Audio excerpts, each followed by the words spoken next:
Hi, everybody. Welcome to the Santita Jackson Show. I'm Santita Jackson. It is a joy to be with you today, right after St. Patrick's Day. Did you have a good weekend and Palm Sunday? To our Christian brothers and sisters, hope that you have a blessed Easter season. A blessed Easter season. All right, let's get right to it. Let's talk about the Fonnie Willis case. Everyone was on pins and needles on Friday.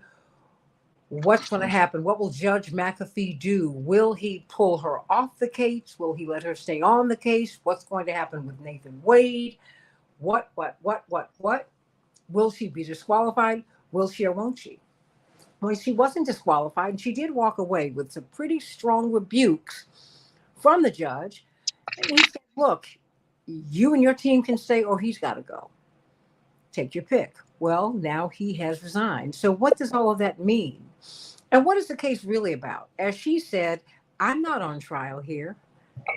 President Trump is on trial here. He tried to steal an election. So, what do you think about all of that? And has she been damaged beyond repair? And what's going on with these black prosecutors? I mean, who really go seek office to really balance the scales of justice. And boy, oh boy, are they catching all kinds of devilment trying to stay in office. There's a lot that we need to go into, but let's first talk about the decision that Judge McAfee made on Friday. Well, certainly that he released on Friday. He was processing this the whole time. So I'm Santita Jackson. You're listening to AM 950 Radio, the voice of progressive Minnesota. The voice of progressive Minnesota. I want you to meet my morning stars on the Santita Jackson YouTube channel. The Santita Jackson YouTube channel. Like and subscribe and click the button, click the bell. So that whenever we come up, we will go live with you. How about that? Let's get to it. And of course, the Santita Jackson and Friends page, I'm streaming there as well. And I want you to become my friend there. Not on the Santita Jackson page, but on the Santita Jackson and Friends page. That's the only place where I can have friends. These are Facebook's rules, not mine. So let's talk about this, everybody. I've got, of course, the president of the Haitian American Lawyers Association, my soror, attorney Anastasia Sanat, Daryl Jones, for he and Barbara Arnwine are perhaps the leading advocates for the vote in the United States today. He's the chairman of the Transformative Justice Coalition. And they have a radio show on WOLDC every Tuesday at 12 noon Eastern Standard Time. Please go on there and give them the support so you can find out the latest and the greatest in the world of law. And you can also go to Barbara Arnwine, ARNWINE.com. They stream there as well. Dwight McKee, the dean of the Ma'afa Redemption Project, one of the founders of Operation Push, National Action Network. He is currently the senior advisor to Dr. Cornel West in his presidential bid. And the president emeritus of Bennett College for Women, the former dean of ethnic studies at Cal State LA, one of the world's leading economists, Dr. Julian Malveaux. Let me start with you, attorney Anastasia Sanat. First of all, welcome everybody. Happy Palm Sunday. Happy Easter week for all of you. Hope that you have a blessed Easter season. Attorney Sanat. Yes, ma'am. Good morning. Good morning. What did Judge McAfee decide? And were you surprised by his decision? I actually was not surprised by his decision, in the sense that I didn't think that there was any evidence that was submitted in order to state that there was actually some kind of conflict of interest or that she had entered into the business relationship with Nathan Wade with the intent of personal gain, financial personal gain. I did think that that was going to be the result. However, I did think it was interesting how he went a step further and said, look, you can stay on the case, but these are your options. Either he resigns or your entire office resigns. And that, of course, forced the hand of Nathan Wade to resign. Does that look bad on a prosecutor or a special prosecutor? Not really. Honestly, as I used to be an immigration prosecutor, and I did that for over 15 years. And truthfully, judges make weird decisions all the time. And how does that truly impact your ability to do the work? It really doesn't.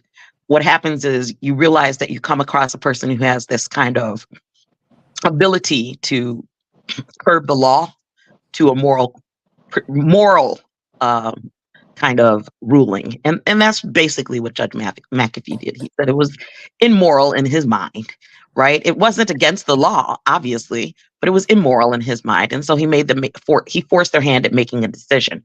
But it is true, this case had really, it was just like a red herring. It really had nothing to do with what was actually being prosecuted, which was former President Donald Trump.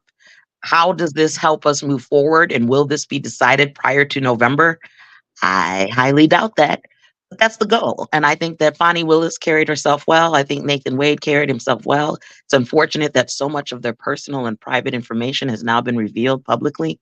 I'm not sure how that will impact them going forward with respect to the credibility that some of their potential clients may or may not have when it comes to Nathan Wade, and if she decides to go back to private practice after being district attorney. But I do think that the voters are confident in her, and I think that they'll probably reelect her if she continues to run. So you don't think that she's absorbed any professional harm?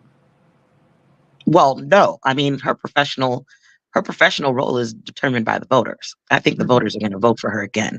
Fulton County is um, pretty active of a place, and even the way that she carried herself on the stand, I thought it had a little hood in there, you know. Mm-hmm. And I think the little hood that she put in there was not necessarily for the cameras, in the sense that it was for her voters. She wanted to make sure that she was connecting with her voters.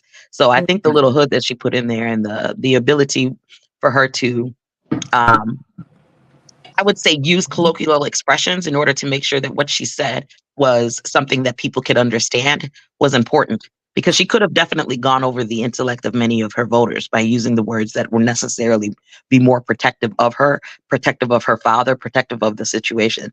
But she decided to break it down so that people understand. I don't know anybody that hasn't have a father that tells me to keep money in the house. I mean, that's just, that's old school. That's down south. That's what she did, and she did a good job. Attorney Daryl Jones, what did you make of Judge McAfee's decision, and were you surprised by it? Yeah, I was somewhat surprised by the decision, only to the degree that he did kick Nathan Wade out of the case, or the alternative to remove the prosecutor's office as a whole. So I think that what he was trying to do, really, he was trying to split a decision. And the thing to remember that I always keep in my mind is that he too is up for an election, right? Mhm. So he wants to be certain that he's trying to appease all sides on this, and that's sort of what it had the feeling of what he's purporting. Because in essence, what he's saying is that he just wants them to separate. He wants the couple to be separated. That's it. Because there's nothing there to show that there's any prejudice against the defendants because they're dating, because two people on the prosecutor's team are dating. There's nothing to show there's any problem that's there whatsoever. And when you went into the Georgia law with regards to the financial side of it, I don't think there's very much that they produce there either. So in essence, what Judge McAfee ends up doing is saying, well, I'm up for election. I don't want to piss off the black voters. I don't want to piss off my Republican voters that I have in the county that are going to be voting in this election series. So let me split this baby in half. And that's what I think he attempted to do. But in doing so, he's also potentially created an appealable issue for the defendants, because now there's something there that they can file an appeal on, that they can hang a rung that they can hang their hat on an appeal. So so that is what also has been created. The other thing that was generated by all of this were two things, right? One is that it's very clear that there's already been a reference that's been made, an application that's been made to Bar Council in Georgia to go after the licenses of both Nathan Wade and Fonnie Willis. That certainly could have an impact on Fonnie Willis's reelection bid if her license is in jeopardy. The other piece that's also at play is that we know that the Georgia legislature is now coming up with legislation to try to be able to remove her and similar prosecutors from office. So there's a lot that has come from this decision from Judge McAfee. The Judge McAfee decision will weigh in on both of those pieces. You can rest assured that the Georgia Bar Council is going to listen to the judge's analysis and determining that there's at a minimum an appearance of impropriety and action should have been taken and that she used bad judgment. And you can rest assured that the conservatives in the legislature are going to be using his remarks as well and trying to determine legislation on when they can remove prosecutors, elected prosecutors, from office. So that I think is the essence of all this mess that we see happening here. I think that Attorney Sanat is 100% on point. This is nothing but a sideshow, a little shiny side object on the side of the street to take the focus off of the big dog in this fight and the big picture of the target, and that being former President Trump and his colleagues and overrunning this election and trying to steal it. Dwight McKee, your thoughts? Well, Were I you basically agree. surprised? No, I was not surprised. I think it's Daryl said he split the baby. I basically agree with everything Daryl has said. I think that the only other thing that was up for major discussion was the fact he said she overcharged him and dropped some of the charges. I think that was as big of an impact as him forcing Wade to quit. And I think that I don't think she left untarnished. And in a office that both he and she has to run for, I think he was playing to his base. She was playing to her base, and depending on what bases come out the stronger to for the next election, I think what also will be affected is whoever she gets to take Wade's place in the case.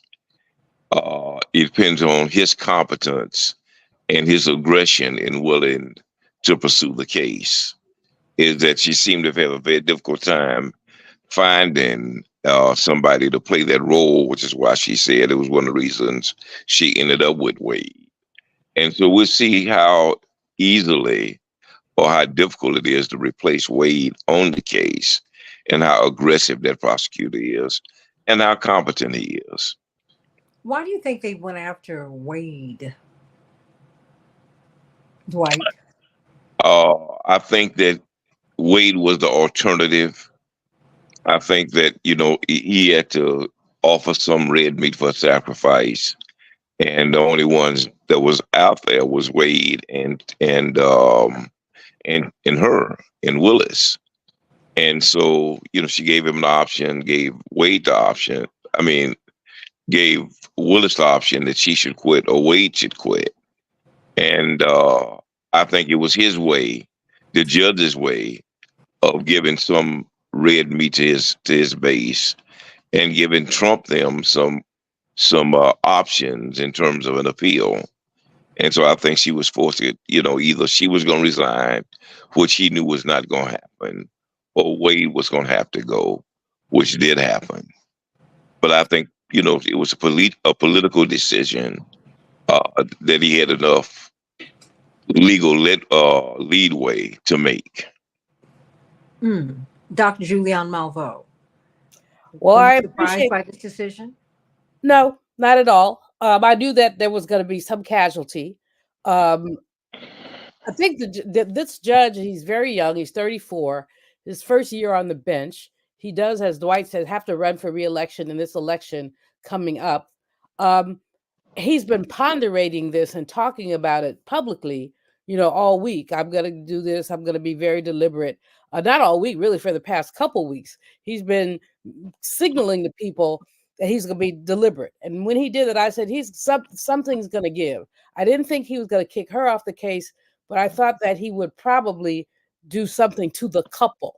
I mean, because basically what's happened is they've been perceived as a couple, even though they stopped dating, almost a year ago and really seem to have had a fairly short-lived relationship. Bees that way with Black people. But, I figured that was going to be the casualty. So I wasn't surprised at all. What I was disturbed about was the scolding that he gave her inside the decision. I went back and read it. He was unnecessarily harsh. He's very much like the DOJ guy who had to throw in on Biden, old man who's doddering and what that had nothing to do with the documents. Here, the nature of the relation that has nothing to do with the case, and even to admonish her for her quote unprofessionalism. What was unprofessional was that little Ashley Merchant, slinging her blonde hair back and forth and basically attacking Fannie Wade and raising her voice. She was a shrew.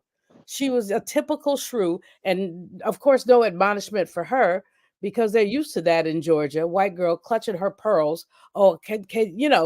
So I was upset about, or not upset, I was just disturbed about the way he addressed her.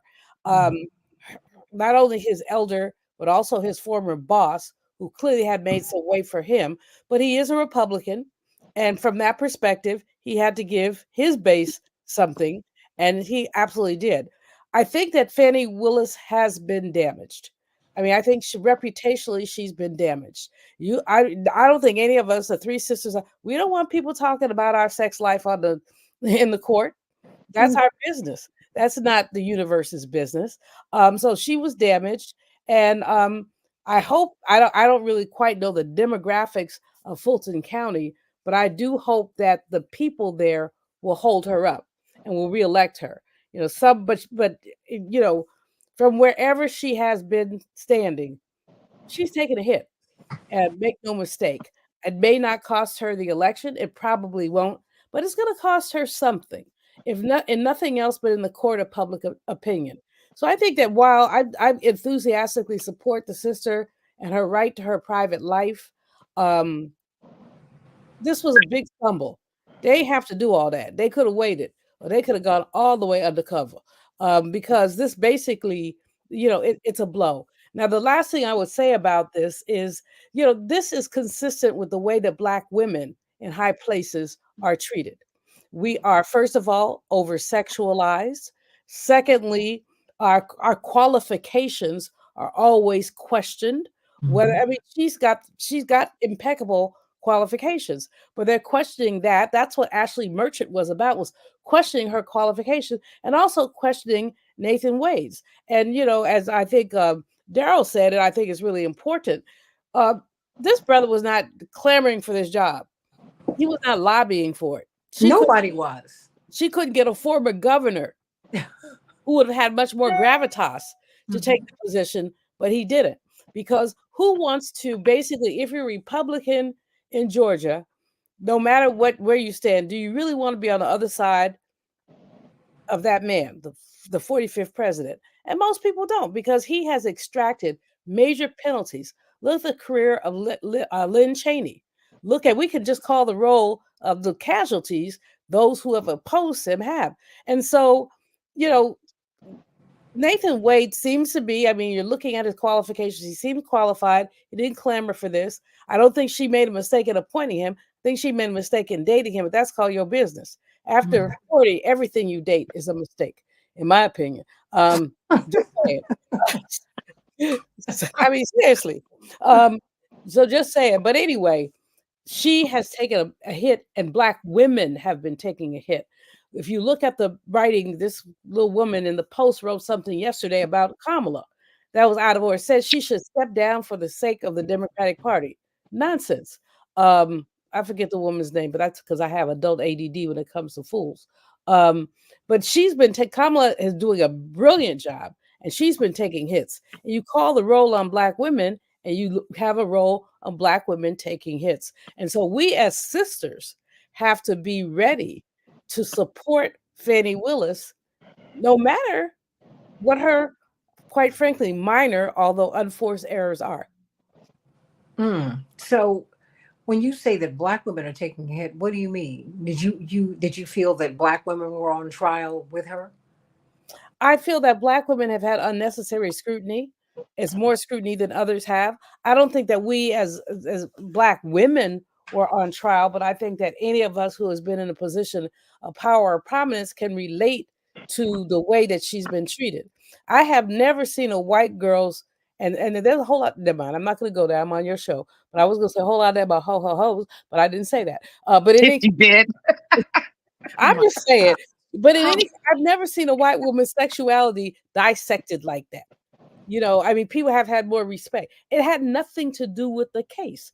even if they were dating to get to when did you last have intercourse, none of you know what business.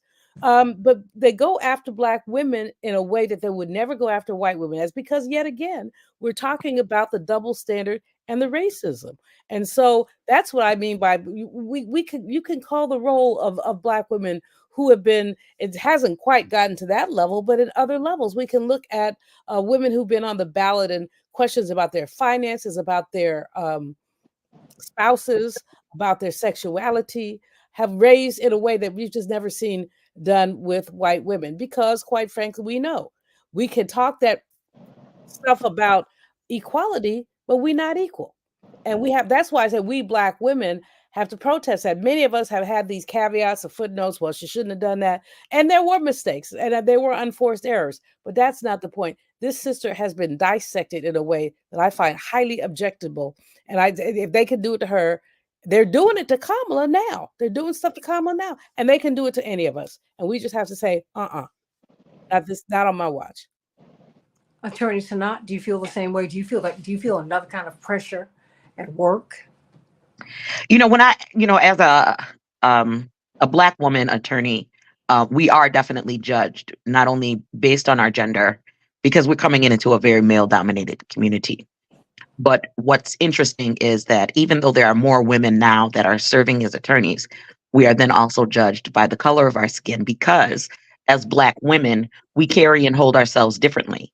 For example, I've mentioned before that it wasn't until Carol Moseley Braun made it okay for Black women to carry protective hairstyles that a lot of Black women would do so much to their hair just to go to court and look like a white lady so that we can get some respect from the judge and the other people in the room.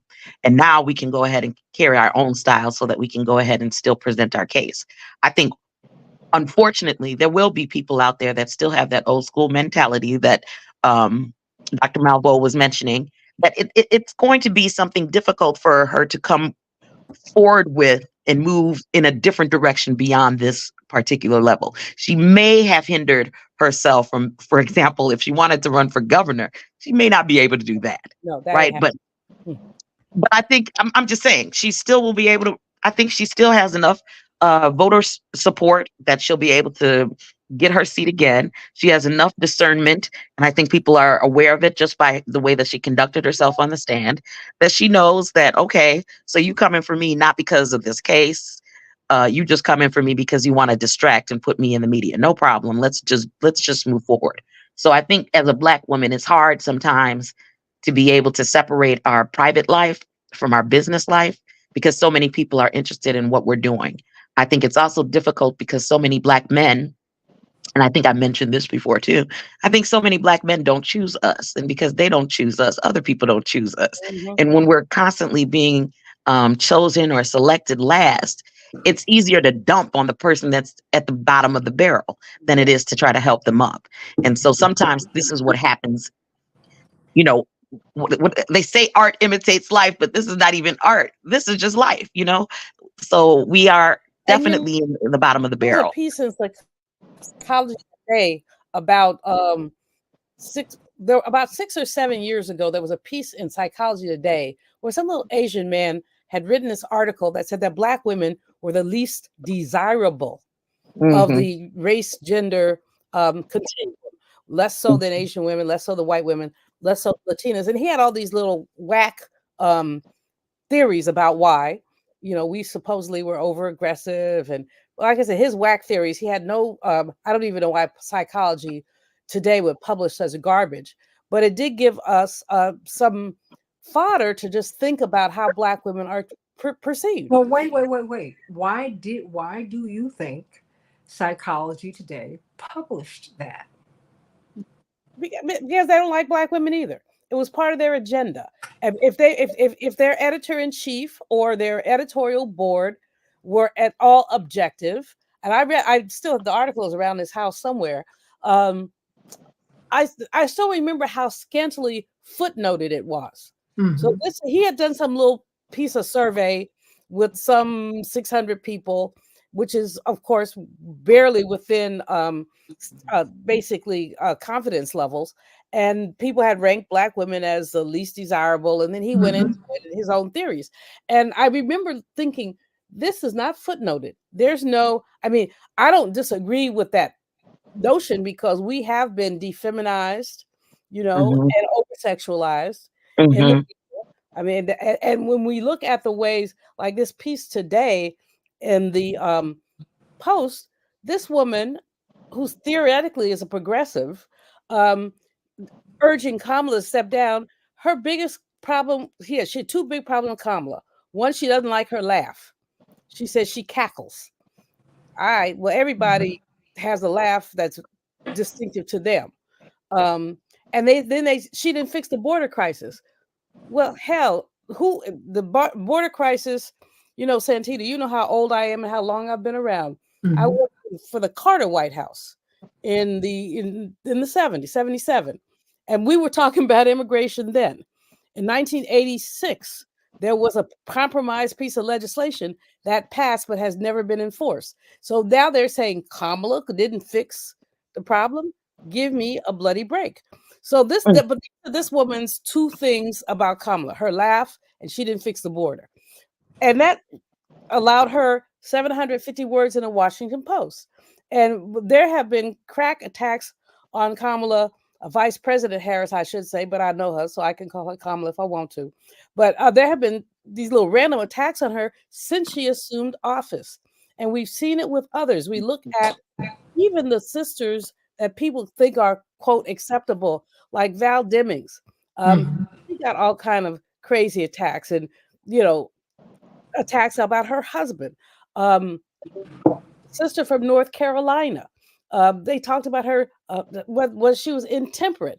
I know her well from my time in North Carolina. She's one of the mildest people you would ever meet. I've never even heard her raise her voice except for in a speech.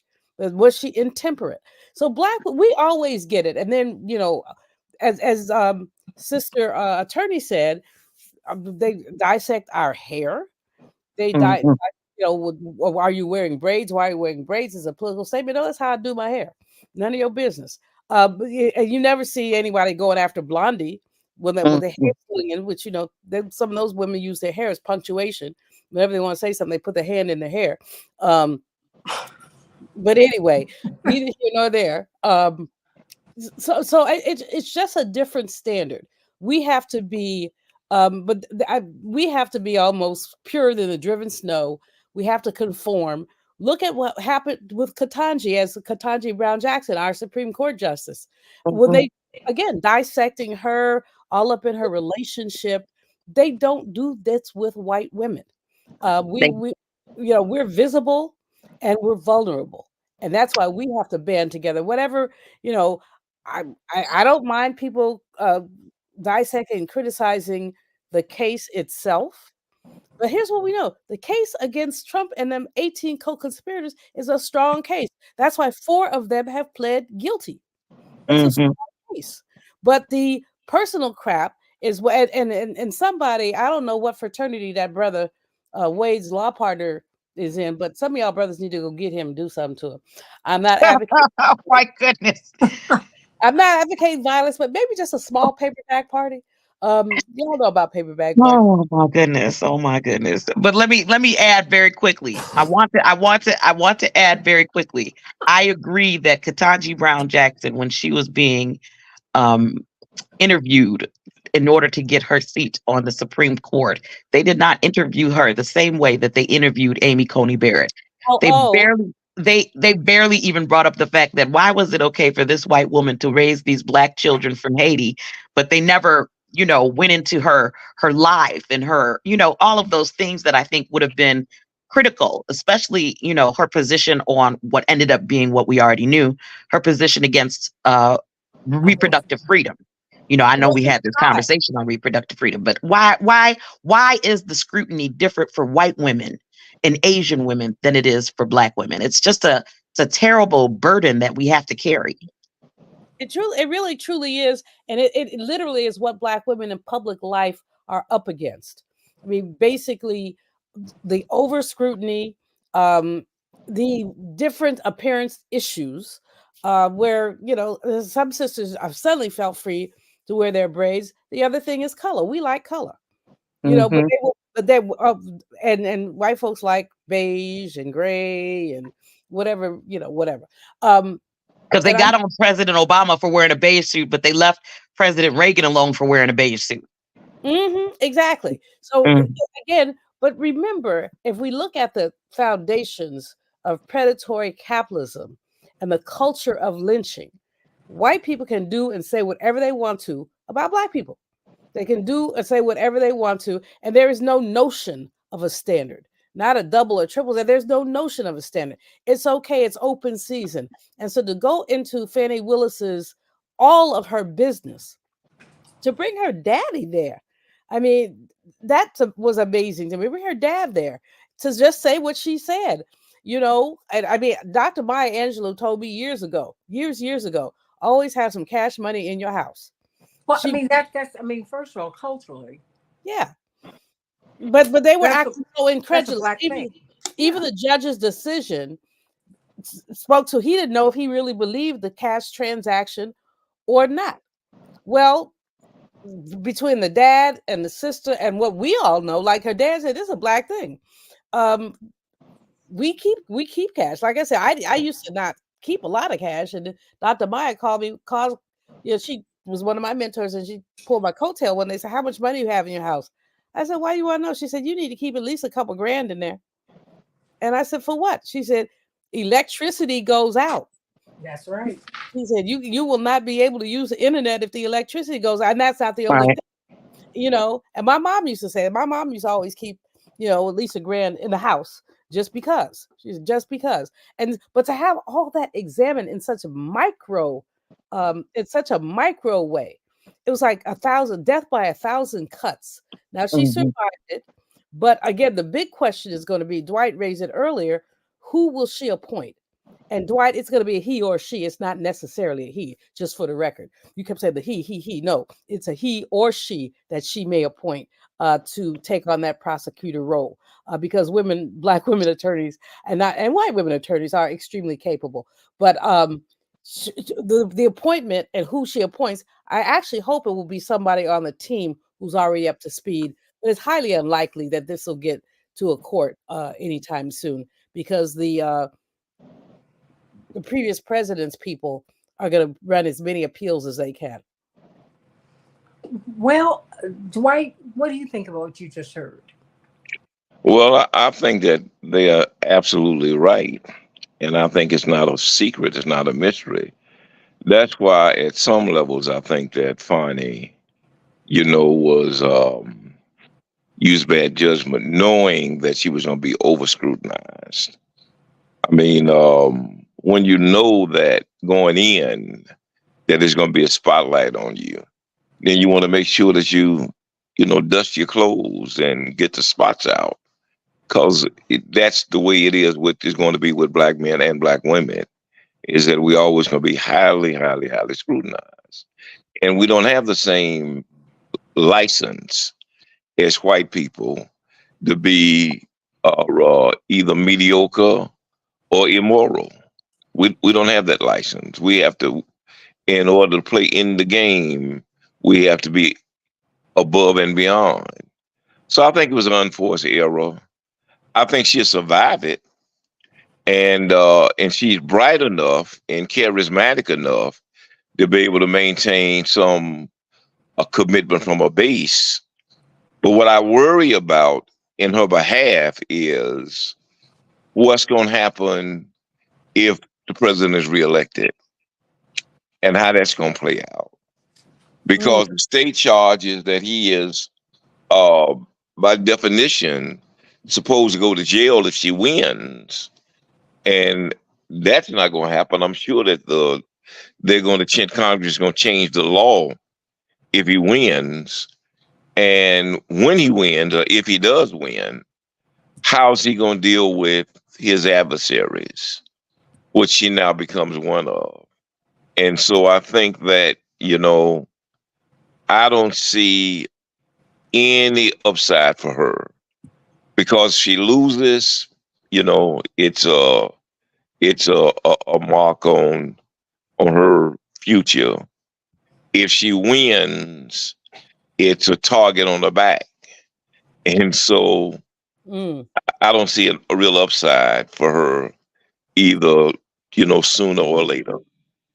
Daryl, before we bring in Terry O'Neill, former national president of NOW. Well, she's always had a target on her back. She had a target on her back from day one. The target's been there. So I don't think that it's a loss for her because there's a target on the back. It's always been the target that's been there. And I think that when you're dealing with Bonnie Willis and Fulton County, you're dealing with a county that's somewhat 44-45% African American. And so the big part for her, I think, is to keep her base together. And I don't think there will be a problem with her keeping her base together when she runs and is running for reelection. I think there are two people that have filed against her at this point. But I don't think they're going to gain much traction over this. And I think with what Dr. Malvo was laying out, I believe it was Dr. Malvo was laying out about her appealing to her base by the language and the gestures that she was using in the courtroom. That's what Fulton County is going to, that's what those Black voters are going to attract to. This is what they wanted. This is what they elected. They wanted someone that would have the strength of character to have to go after people for crimes. And this is what Bonnie Willis has done. So I think that to that degree, if you're looking for a strong prosecutor, male or female, a strong prosecutor, that's what you have in Bonnie Willis. And, if they take the aim at Nathan Wade and whatever, I don't think that the base is going to care much about it. They're looking at the results. Is she doing what we elected her to do? And I think that's the big question that's going to be posed there. Now, the bigger concern that I have is whether or not that Georgia Bar Council gets involved in this and tries to take her license. That's the bigger. That's how you stop her. And they will, and it probably will. And that's why I say I don't see an upside for her. Because you said that it was, some cavalier statement. And the fact of the matter is, I think it's part of their offensive strategy. And so that's why I say I don't see an upside. That it was a no-win for her from Jump Street. That she won't be able to put him in jail. At best, she will, tarnish a already dismal, tarnished reputation. Ain't no secret he's a crook and all of that. That ain't no secret. And the worst case scenario is that she's gonna pay a terrible, terrible, terrible price for it. So I understand why the white boys wouldn't take the case. Because there really is no upside, in my opinion. Well, they said they didn't want to walk around with a security detail for the rest of their lives. And that's unfortunate. I'm glad Dr. King didn't feel that way. I'm glad my father hasn't felt that way. I'm glad that, even as human as they are, and they are quite human, they just said, you know what? Whatever you pull out on me, whatever you reveal, I'm going to fight for the freedom of my people. I'm going to fight for what's right and let the chips fall where they may. But I hear you. But I think, Black people, I think, suffer. And I think women, is generally anyone born who lives on the downside of advantage, Terry O'Neill, perfectionism. We've got to be perfect. Dr. Malvo, Dwight McKee, Attorney Jones, Attorney Sanat. I mean, you've got to do everything correctly. I mean, when I have known you since I was a young teenager, Dr. Malvo, it was only a couple of months ago that I found out that they would not let you march with your class at MIT. Yep. On a footnote. Mm-hmm. No, literally. Oh, Terry O'Neill. When she got her PhD, they wouldn't let her march. Nope, I got unmute yourself. Handshake in the registrar's office, and it was literally over a footnote, one singular footnote. So there was a white guy in my class who was a friend, and he said we read each other's stuff, and he said yours is so much more tightly researched than mine is. Mm-hmm. But hard out here for a pimp. Or a Black. Oh my goodness, Thor Malvo. I think it's very interesting that in my generation, obviously I'm younger, in the 80s when I was in elementary school, in the 90s when I was in high school, the change of how we interact with non-Black students actually started to occur, but it did not change how we were scrutinized. I remember being in college and I had an opportunity to take an exam for one of my courses and use a past exam as a study material. When I got to the exam, I realized the one that I used from the past class was literally the same questions. The teacher had failed to change them. But when I took the exam and I used the study material, the teacher graded me lower than the one that I had used to study. And I had to confront the teacher and say, why is it that you gave this person an A, but you gave me a different grade? It doesn't make sense. It's the same questions. It's practically the same answers. He had to change the grade. But it's that kind of due diligence that we have to do for our own selves, that type of advocacy that we have to do for our own selves in order to advance whatever position it is that we need to advance. And it's unfortunate that we're still. I'll tell you a funny story. I was a freshman at Boston College.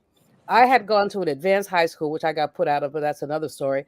And the same book that we were reading in freshman year, I had already read in like junior year because I didn't finish high school. So I knew the story was, it's so singed in my brain almost 55 years later. The story was called The Garden Party by Elizabeth Mansfield. And it's a story that talks about class. Anyway, I wrote this little paper and, you know, and the white girl sitting behind me and I had an identical passage in our paper. So I, as if I have eyes in the back of my head, was accused of cheating. And the woman gave me an F. I had never gotten an F in my life. I mean, I thought I was going to have a nervous breakdown. Not to mention my mama, who wrote them a 12-page letter. See, my mom was worse than me. A 12-page letter. Why do you think my daughter treated? She is a freshman. You let her in without going to high. Yeah, I mean, she's question. So the dean calls me and he says, "What do you think we should do about this?" I said, "I think you should change my grade." I said, "I'm confident in my ability to write." So he challenged me. He said, "Well, what shall we do?" I said, "Lock me in a small room, give me a topic, give me an hour, and I will write something." He said, "Okay." So he told me, write about whatever you want to. He was a little short guy. He's about 5'2". So I wrote about the inadequacies of men who have big dogs and small other things. Nice. And, you know, he basically said, "Miss Malvo, you can write, but I disagree with your premise." I said, "But can you disprove it?" So after that, I was like, you know, he tried to stay away from me and I tried to stay away from him. But like he said, write about what I told him. You could tell me what to write about. He said, write about whatever you want to. And I saw that big old dog in Santita. You know how I feel about dogs. I was like, I got something for you. But one of the things that my mom used to always say to me, she said, that experience embittered you. And it did. That's why I'm always fighting. I mean, it truly did. I like, you know, did it embitter but that's academia. Did it embitter? No, it's just it's everywhere we go. It is everywhere we go, but the journey to acquire the skills and accreditation that we've had to acquire is what makes us a stronger person in the long run. Well, like I said, Fonnie Willis was under attack, and the way she brought the hood, and I say hood because I saw it, because it wasn't the typical switch that we use. No, it was because every Black person has got that tender spot. Where you come from me, I'm coming from you. Don't play with me. I don't care what your class is, because we have class levels or class areas in every culture, but every Black person you know has got that spot where you are prone to snap. They have that new expression, FAFO. Okay, well, I don't know what that is. F around and find out. Yeah. Ooh, FAFO could. You help me clean up my language again. I don't have to say that. I could just give them the initials. But that's why you have to be very careful with people, because I think that everybody's got that tender spot and you don't know what it is. That's why you got to be careful with folks. I mean, look, I only have about 7 or 8 minutes here. I know you're going to be with us in the next hour, Terry O'Neill. You're an attorney. You've been fighting for women and civil rights for decades. Did you anticipate this decision by Judge McAfee? I mean, Were from you everything, surprised by it? Were you satisfied with it? no, I was not satisfied with it. A couple of things I thought as I was reading the decision is, first, the judge really did seem to be interested in following the law and following the precedents and that. But then when he gets to the second half of the opinion where he says, no, there was no conflict. And he talks about the precedents. You look at the precedents that are out there, clearly there's no precedent. These people were dating, right? And to me, it's a huge stretch to accuse Fani Willis of somehow bringing this case against Donald Trump so that she could get a free meal with the man. It just, none of it made sense. Would you say that one more time? Right? Yeah, what they were saying was the conflict, and I apologize for my dog again. The conflict. Hold on. That's because your dog agrees. That was a dog barfing type situation. I don't know about that. That dog is triggering me. The dog was triggered. Humans were triggered. The dog was triggered. Yeah. Well, and what they said was the conflict of interest was that she was getting free meals because Mr. Wade was paying for some of her meals, and that somehow she was prosecuting Donald Trump because she wanted to get these free meals. I mean, none of it made sense. And then so the judge goes through that and says, yeah, that's really not, that really doesn't hang together very well. And then he says, but there's this appearance of impropriety. And then he takes Fani Willis to task because, and this is important, because the judge personally didn't believe that she was entirely truthful. Mm-hmm. Yeah. Right? That to me totally smacks of, we got to put her in her place some kind of way. Oh. And this is the way I've chosen to do it. And I will tell you, the other thing that really struck me as I was reading this piece is this is a judge who is afraid of coming out and saying, no, just denying it altogether. It struck me that he was looking for a way to not deny the Trump people absolutely everything they were asking. He's intimidated. He doesn't want to walk around the rest of his life with a security detail. So on the law, he absolutely couldn't have found that there was a conflict of interest, but he was able to do this appearance of impropriety. And I think part of it is because he's afraid of the Trump people. I have a question for Attorney O'Neill. Do you think that white women who are in this position are treated better, more favorably than the Black women who are also in this position, especially since obviously Fani Willis was making like $200,000, so I don't know why she would need a free meal, but I just put that out there. So, do you think there's a difference? It's not even a free meal. This is someone she's dating. If he's dating me, he's taking me out to dinner. Are you nuts? Well, people trivialize women dating men all the time, especially professional women. They always think the only thing we want to do is save our $200,000 a year that we're making just to get a $5 meal. That's not how it works. But that's what people try to trivialize this as gold diggers. No, I'm not a gold digger. I'm a lady. If you want to take me out, you made a plan, and I am not doing Dutch. I mean, I hear what you're saying, but my thing is, no. I want to know: are we really treated different, and does she feel the difference? I'm hearing you, but I'm making that point. I'm not going Dutch. Don't play with me. A man asking me out, and we're gonna split the. Oh, darling, please, Terry O'Neill. Oh, come on, no, no, you're not asking me. I mean. Well, if you look at the way white women versus Black women are treated, clearly white women are treated much better. Now, there's a huge presumption that white women are lying under a myriad of circumstances. Just take sexual assault for one. She says that it's sexual assault. She's probably lying. And I have even heard people say, "Oh, we're required by law to assume that you're lying because rape is a crime, and so the accused is presumed innocent until found guilty. What that means is we have to presume that you are lying. And so, yeah, so white women, but black women. How many But wait, white isn't that history that dictates why people think white women lie? Because we have a case in which a young boy who was 14 years old was lied on and said that, well, he whistled at me, and then what happened?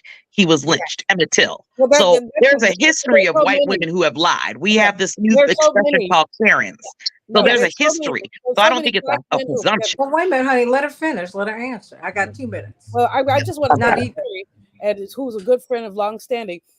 How many white women have lied, and how many black men have lost their lives for those lies? And the trope Yes. about lynching is that black men were running around raping white women, which is just a lie. There's Yes. a report from 1900, 118 lynchings. Only 16 of them had anything to do with sex. 16 of 100 plus lynchings, and half of those were established as lies. Yes, exactly. Yeah, and I should have led with that, because when white women are accusing white men, okay, that's one set of stories. When white women are accusing children, right, of rape, which happened in Emmett Till's case, they're accusing marginalized men, then it's a whole different story. And notice that black women in that whole story are not even allowed to speak, not even allowed to get the accusation out there. And that is a history. And white women have never, well, never, you can't say all and you can't say Rarely. never, but Rarely. rarely do white women step up for black women when they have been sexually assaulted and say, I know she's telling the truth. That's right. That's right. Hold that thought. Hold that thought. Hold that thought, everybody. We are on the Santita Jackson Show on AM 950 radio. Boy, we started with Fonnie Willis, and look at where we are. But there are many layers to this. There are many layers to this, and I think we need to take them apart in the second hour on the Santita Jackson Show on AM 950 radio. Check us out on YouTube on the Santita Jackson Show. Click like and subscribe, and click that bell. More from the Santita Jackson Show on AM 950 radio, the voice of progressive Minnesota, in just a minute.